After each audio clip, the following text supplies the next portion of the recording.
Hi, everyone. Good morning, good afternoon, and good evening to everyone who's joining us today.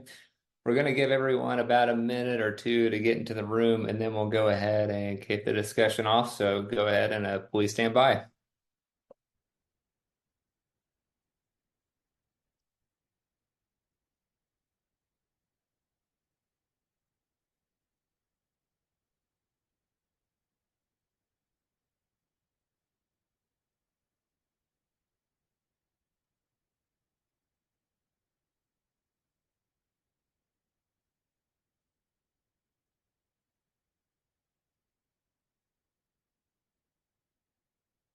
Right, it looks like we have a few more people joining us, so I'll give it about another minute, and then we'll kick it off.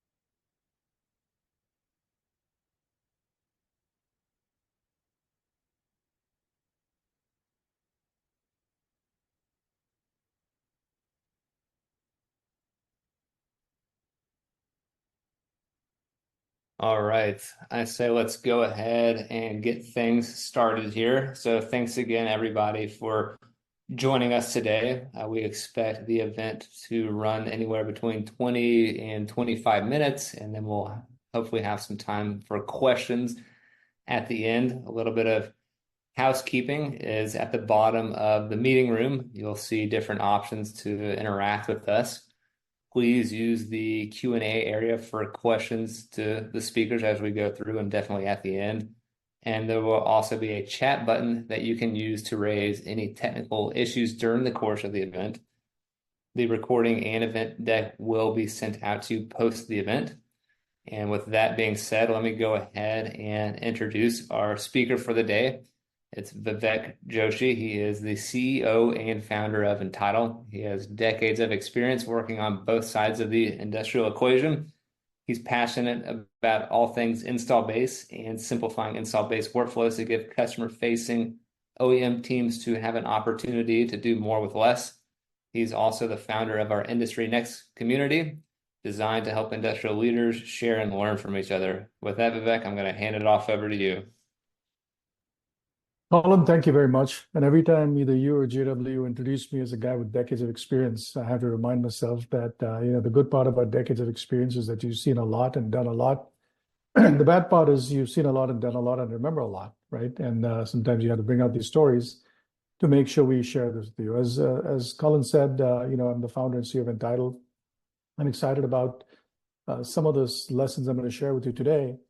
But a lot of the lessons that we're going to share is not just on the last decade of being in business as an Entitled founder and CEO, but really, like you said, the 3 decades that have been in and around manufacturing and aftermarket and service, really, in equipment manufacturing companies with global footprints. And so there's a lot that we've seen over the years that I think will be relevant to all of us out here. So, if you think about aftermarket and service, it's not like this is a new concept. It's not like this is something that we've all had a revelation one day and decided that this is something we want to go ahead and do it. Most of us been in companies that have had these, what I would call routine business models for a long time. And what I mean by business model is we design equipment, we sell it, we install it, and then we service it. And there's a life cycle around that. And it's not that this life cycle is, again, innovative to most people. We've all been around this for a long time. What's interesting is this is two things that I think are relevant to this discussion. One is these models are extremely lucrative. I remember decades ago, 20 years ago, when I was at a large industrial company, I was astonished at how much money we made in terms of operating margin from our services business. In fact, in one of our divisions, a couple of our divisions, we made 105 to 110% of the business's operating profit just from services, let alone the overall profit of the company. Very lucrative businesses. But by the same token, because they're lucrative, it's almost that people are afraid to rock the boat and afraid to change what's going on out there, right? So it's incredibly maybe static, if you may, in terms of how these business models have evolved over time. But it is clear to us, and certainly sitting from the vantage point where we sit at, which is kind of participants in the ecosystem, but from the outside looking in. I'm seeing many of you who are logged in today who are practitioners today, who are living this day to day. There's a ton of stuff going on right now that is really having a significant impact on your businesses and on your, maybe existence is probably too dramatic about it, but it's really having some pretty significant impact. And the way we think about it is that just because things worked a way in the past doesn't mean they can or should work the same way going forward. And candidly, I look at many of my customers, I look at some of the prospects we're talking to. It is very clear to us that the status quo is really just simply untenable. You have to do something different. The question is, what do you want to do? What difference do you want to do? And really, when do you do it? Now, I've used a slide at another presentation I've done recently, and I love it. And I really love these two quotes out there because it really embodies and in my mind about what's happening out there. Again, I will say this one more time. It's not like you guys are waking up one day and realizing, my God, things are changing, right? It's not like one day you guys have woken up and said, man, the services business aftermarket is pretty amazing. How do we do that? We've all known that for a long time. The question is, what is that pressure that's been building up? What is the change that's been going on behind the scenes that finally makes the dam burst, right? Finally makes the things happen all at one time. And I think that's kind of where we find ourselves in most situations. We've been very clear about most of the prospects and customers we talk to is that, look, you need to have a clear point of view. You need to have a clear objective as to what you're trying to do. And when that dam breaks, you need to really start moving forward. And what we're trying to do in the session today, in the next 15 to maybe 20 minutes or so, is kind of share with you some of the things that we've learned over not just the last decades, but certainly I've seen over my last 30 plus years in this business about what works and what doesn't, right? And, for a software company, you're going to start looking at the next 10 slides and say, but Vivek, this is not about software. And that's exactly the point, right? I want to share a few learnings that I think are universal to all of what you guys are doing out here. So the good part about this also, in addition to our personal experience, my personal experience, we've also done this with, 50, 60 different companies in Title's history. There's a lot of companies we work with that are really good, that we've not just worked with them to help them deploy some of the set of technology we've got, but also make sure that we learn from what they've done well as well. And so what you're going to see in the next few pages is an encapsulation of many of those lessons we have out here. So without further ado, our top 10 list, right? I mentioned a few minutes ago that things have been building up, pressure's been building up, something's been going on behind the scenes in your company, and then eventually the dam bursts, eventually things happen, right? Where we've seen companies falter, where we've seen companies not succeed is the counter of this headline out here, which is there's somebody who gets an idea saying, I want to do something in the context of service and aftermarket to kind of drive it proactively, or I want to use data and AI to kind of make a change happen. What I tell people is like, don't put the cart before the horse, right? Really be clear about the why and the why now of this change. Because fundamentally what you're doing is you're committing your team, but the aftermarket side, but also your company, broadly speaking, to a change journey, which is, pretty large and pretty significant and pretty committed, right? You have to kind of make sure you understand that. So it could be something, everything from the economic aspects of it, like, am I losing more wallet share? I need to reverse that. Or am I losing too many customers? They buy it from us once and maybe they will come back to us and they go to third parties, which is kind of the similar thing of wallet share loss. Sometimes we see when many of our customers are companies who are bought by private equity, right? And the owner says, no, we have to go build this revenue stream up, build a line of business. There could be a myriad of reasons, right? But just be very clear about why and why now. It's okay to wait is the point of the why now as well, right? So I think that's the point I want to make out here with this thing. So that's probably the first one, most important lesson. The second is when we see what we call a leaderless or headless initiative. And it really has to be an initiative that's led by somebody, right? You have to have a leader who's strong. You need to have a leader that you invest in, and you got to make sure there's a resource for success, right? So whether it's goals, whether it's senior executive backing, whether it's a visibility and sponsorship, whether it's progression opportunities for somebody who succeeds. These all sound like very motherhood and apple pie kind of things, but these are so important that I almost feel like people forget these simple things that they need to do. And having somebody as the leader of this initiative, as a leader of this change is really important because at some level you need to hold somebody accountable for this stuff, right? So accountability is a word that I use quite often in my conversations with customers and prospects. Just as much as they are holding us accountable for delivery technology and software and data, I want to make sure they and their teams are holding themselves and the leaders accountable for the success. So you need to have a leader who's both capable, but you also can hold accountable for success. But make sure you invest in that person to give them everything they need to succeed. So again, that's the second point. The third point is, I mentioned this earlier, right? There's a bunch of things going on in the background that are happening that are important to start driving change. There's a bunch of things that are going on in the background that eventually that we say that the dam's burst, we need to get on with it. But I have to always tell people, look, this is not an overnight journey. This is a multi-month, multi-year potentially journey, right? And quite often we used to wind up with customers who wanted to deploy software, wanted to deploy technology without the underpinnings in place. So we started putting together this notion of what we call an aftermarket journey, transformation journey. And that's really what it is, right? Look, whether it's level 1 to level 4 or level 1 to level 10, it doesn't matter. There's a series of steps you're going to have to take to make sure your company, your team, and everybody succeeds. But it takes time. You got to make sure you're prepared at every stage of the way.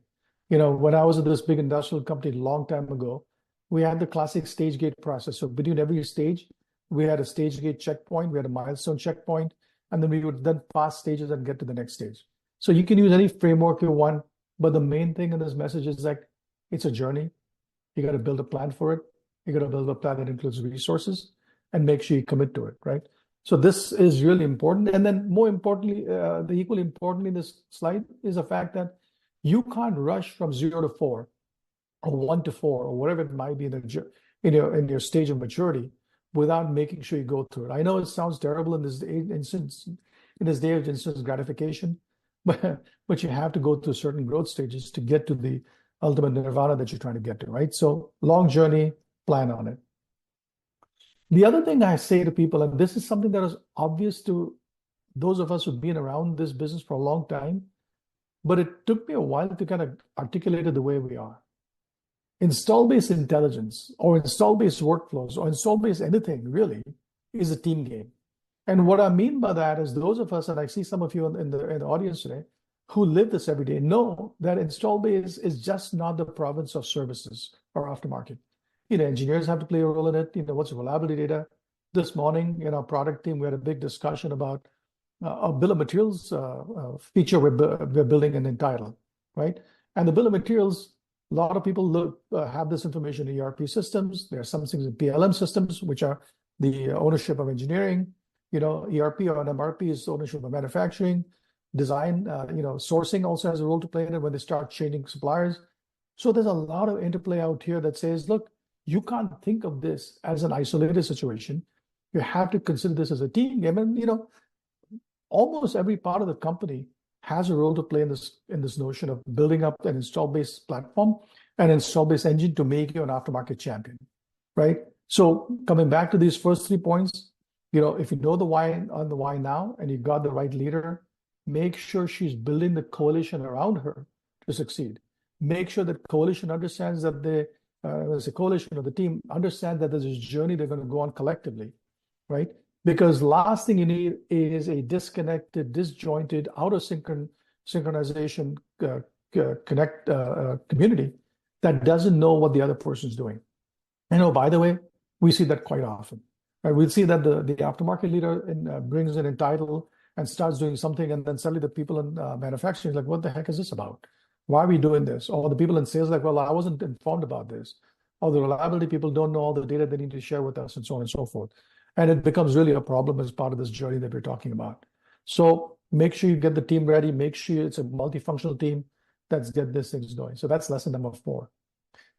Lesson number 5 is like, okay, so Vivek, why is the size of prize and milestones and stuff further down the line? It's very simple, right?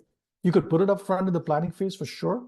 But I think once you get the team ready, once you get all this information together in one place, then you can really start saying, okay, now I can really see the entirety of the picture. The old Indian fable of 6 blind men and an elephant, right? Once everybody's together, you can see the whole picture. Then you can start saying, okay, is this elephant a big one? Is it a big tusk? Is it a big tail? Whatever it might be, understand that picture at that point in time. So when your team's in place, they can collectively help you figure out, quote unquote, what the size of the prize is.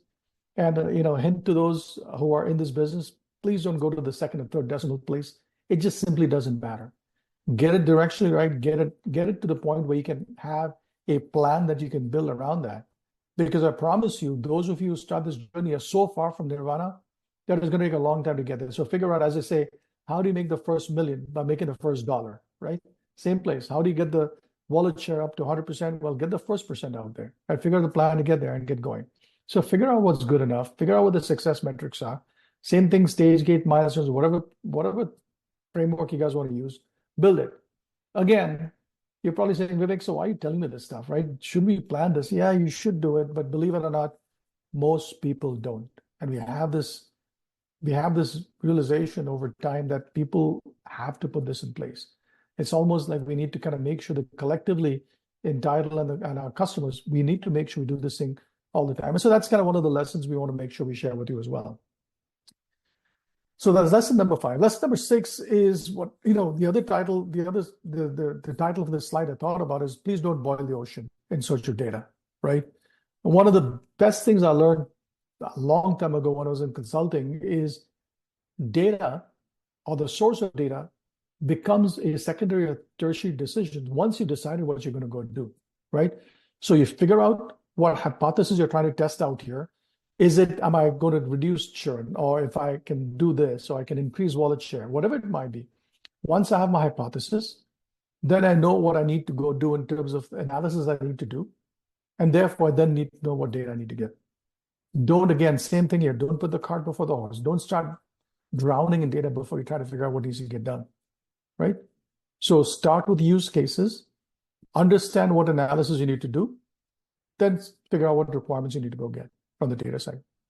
Because then you may realize that, hey, just because I have a parts and service catalog, I don't need it today, it's okay. Or just because of transaction data, I don't need bombs today, right? So on and so forth. I think the point is that you're able to be a lot more crisp and clear about what needs to happen once you define these things clearly, right? So that's the lesson number 6 is, data becomes a second order requirement once you figure out the path you're on. However, lesson number 7 is almost what we like to put as lesson number 1, but in this case, it just follows a natural progression here. However, I will promise you that what we learned a long time ago about the phrase garbage in, garbage out is extraordinarily true, right? Every single company we work with gives us terrible quality data. And the terrible quality data is because it's in a multitude of different systems that are not reconciled. It is never a single source of truth.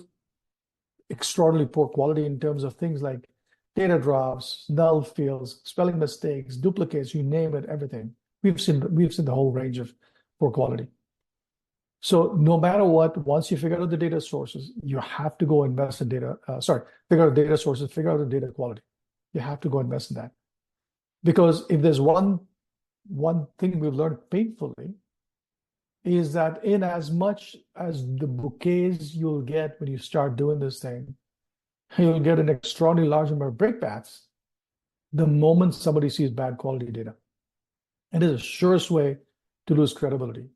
Lord knows we've lost it multiple times with the customers, even though it's their data, right? It doesn't matter.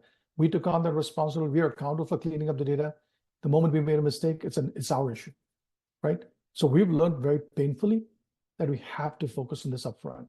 And we emphasize this beyond reasonable expectations that you have to get this thing right. And it doesn't mean you go to perfection, by the way, but get it to the point where you can do a sufficient amount of user acceptance testing, you can do a sufficient amount of buy-in, but do it upfront there, right? So the lesson number 7. What I'd say the lesson number 8 is, as the old phrase goes, Rome wasn't built in a day, right? I always tell our customers, like, look, you may be hungry to go change everything. You may be hungry to go get all the potential upside that you have in the marketplace and so on and so forth. But please don't do this all in one shot. You're going to, as they say, the big moonshot. Don't do it. It's not going to work, right? There's multiple reasons it won't work. The single biggest thing, you're still learning your way. You're changing something. You're going from your reactive mode to a proactive mode. You're going from gut feel to data-driven information. You're going from ad hoc to process. You're going from order takers to call makers, right? I mean, these are all just fundamental changes you're doing. You don't know how it's going to work. So start doing it. I also tell people, and this is probably something that is, is comes to mind, is that you got to find the person who's going to help you win. There's always two schools of thought. Do I go with somebody who can help me win? But then people say, well, you chose this region or you chose this person because you know you're going to win. Yeah, the short answer is yes. Or do you want to go to the most difficult region, the most difficult leader who doesn't believe in this and want to convince her to do this thing?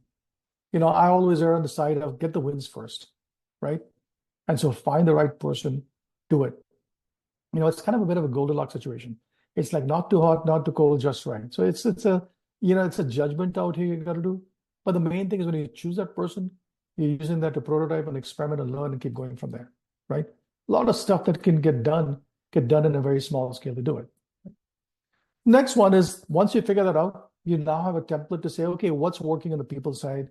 What do I need to change? What's working on the process side? What do I need to change? Do I need to re-engineer process? Do I need to reintroduce new process? And then make technology choices. By the way, all of this stuff, what I showed in the previous pages, it is entirely not just likely, but recommended that you do not use any technology beyond spreadsheets. I know I'm the biggest anti-spreadsheet person in the world, but it's okay to stick with spreadsheets in the beginning because you're still trying to figure things out. Or, make do with whatever cobbled tools you have together. It's okay. Once you get through the prototyping process, once you figure these people, process, and tools out in that order, then figure out, do I go customize my CRM? Do I go build a brand new in-house tool like many of our customers do, many prospects do? Or do I go find a company like a Title out there to go do it, right? That should almost be like the third decision you make. Yes, it doesn't mean you should wait for research till the end, but definitely you should never be driving it. I mean, never be driving the choices you make out here. So that's the lesson number 9. And the last lesson I'd say to it is once you figure that out, once your process, people, process, and technology is defined, once your prototypes have been figured out, then you start figuring out how to scale. Same thing out there, what you said in the pilot phase or prototype phase. Find somebody who cares to make this work. That's your next person. Find somebody who's going to then broadcast your wins to everybody else. Find somebody who's willing to be a good example of lessons learned and wins that other people can trust and say, yeah, this person's credible, right? These are the things that seem like simple cheat codes that a lot of people don't practice. And it's like, man, don't make a life any more difficult than it needs to be, right? So we have these situations where we have a lot of stuff that's working. And so start sequencing a way to success with either the people or in the geographies or the BUs of the products as you start expanding this thing out, right?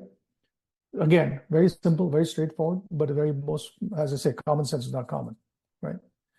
The last one, bonus is, and we just borrowed the slide, so we try to hash out some of these names, is you got to celebrate your successes often and early and heroes often and early, right? Some of our most successful customers do this really well. Either they have, effectively town halls, virtual town halls, webinars, whatever it might be, where they bring in their successful people and make heroes out of them, right? Give them awards, call out winners, call those things, have leaderboards, all these things that matter, because you need to make sure you're getting the momentum going out there and start doing it, right? If you were to think about this whole presentation so far, it's really two things, right? One is don't put the cart before the horse. Two is about change management. And reward is really a big part of the change management process as well, right? So when I think about these things, you notice that a lot of this is things that are common part, are normal, what I call normal change management. A lot of people forget about it. And we wanted to make sure we kind of highlighted that to you as well. So to recap, my top 10 list again, right? There's a lot of stuff that you can do well without technology. Start doing it. There's a lot of stuff you should do well before making decisions that are second and third order decisions. Please do them first. And make sure you're getting wins. Make sure you're getting heroes. Make sure you're letting people know about who's doing what, how they're winning, and so on and so forth, right? So that's kind of how we've thought about it. It's like I said, people think about us as a data and software company, which we are, but all these lessons are really about change management and about making sure you're transforming companies. And these are lessons that we think are valuable to everybody. And that's why we thought that it might be interesting to share this with you today. So with that, I think, Colin, that was my last slide, and I'm happy to open up the floor for questions now. So Colin, over to you. Yeah, thanks for that, Vivek. So we did get a few questions come in. One of them was, what do you think the most common why to change to move? What is the most, sorry, what really, I'm having trouble with this question. Why are people motivated to change? Like, what's the why? You talked about that at the beginning. The most common why we've seen, and maybe like a self-selected crowd, is that people recognize that they're giving up a extraordinary wallet share to somebody else, and then the fastest way to growth and profitability is to win back the wallet share, right? So it's a fundamental financial reason that people realize that they should be going after the install base and kind of getting the wins going. And that's the most common why. The second most common why is that when you have the situation where we have, and certainly in some cases, maybe it's related to number one, the last year or two have been kind of challenging for certain equipment makers, right? So we've talked to many of our customers every time we do a quarterly business reviews, or every time I have conversations. I always ask, hey, how's the equipment business doing? And it's clear that for the last couple of years, people have been under pressure on the equipment business side, right? And so they turn around and say, geez, I need to grow. I need to grow differently. And maybe here's an install base I can go after, right? So they're related, but that's typically the reasons why we see people starting to change. There's a couple of other things coming in now, Colin, but those are the first two. And I think this one correlates with that is when most of these companies reach out to you, where do you see them landing on that transformation journey? And then what's the best way to get started to move from the earlier stages to the stages 3 and 4? That's a great question. So almost invariably, with the exception of maybe a couple, most of those people fall into our 1, 2, 3, 4 level maturity curve. Most of them fall in somewhere between 1 and 2.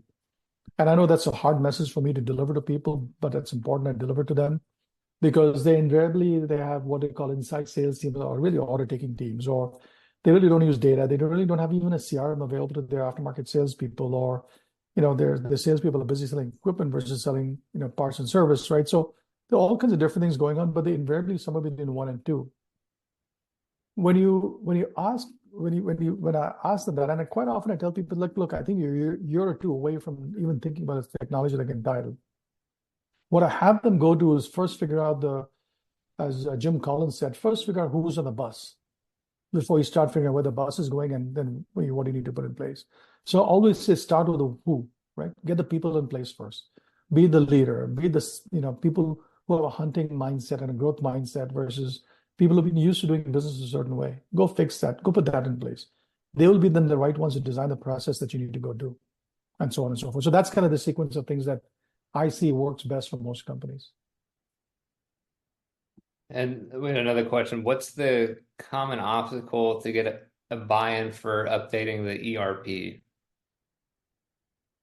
That's a common question these days, and a difficult question in the sense that I always give the answer, depends on what your IT governance process is like. So what I can tell you is that invariably, once a title has gone through the process of getting the data ready and so on and so forth, we are almost always the only single source of clean and trusted data. Oh, the most clean and trusted data. I won't say perfection. Then the question becomes is how do you then take it back to ERP, or how do you take it back to CRM and so on and so forth? And I think that's where the IT governance process is coming in. So we do, with a couple of customers, we do a couple of things, right? So one is some people say, look, the moment the data is within entitled, that is our system of record now. And we're going to use that to write back typically to the CRM. Almost seldom do people take it directly back to the ERP, but when they do, there's almost like there's a quarantine situation where they'll get the data from entitled, see what difference is, and then move it according to governance processes back and update the record. So for example, there's one customer, we had literally 62 different unique IDs for the same customer, the same address, right? And so then we had to go figure out how to kind of start reducing that. And we were able to do it, and then they took that data eventually and moved it to ERP. But they had to have a strong governance process to do that. So, that's an important aspect. And it isn't a cop-out on our side because we can maintain and hold the data, but you need to do something with it, right? So Well, I know we're that's my answer, Colin. Yeah, I know we're at the end of time. That looks like that was all the questions that we had for the discussion today. Great. Well, we try to do these bite-sized 30-minute sessions because we know all of you are busy. I'm hoping that the context and the content we had today was useful and valuable to you. Some of you asked questions, we appreciate it. Those of you didn't, we're more than happy to make this presentation available to you. As Colin said, we will share this with you at the end of once the recordings are processed today. But if there's any questions, you know how to reach me at vivek.joshi@entitle.com, or just simply write into info@entitle.com. So with that, thank you very much, everybody. Appreciate your time today, and look forward to hearing from you.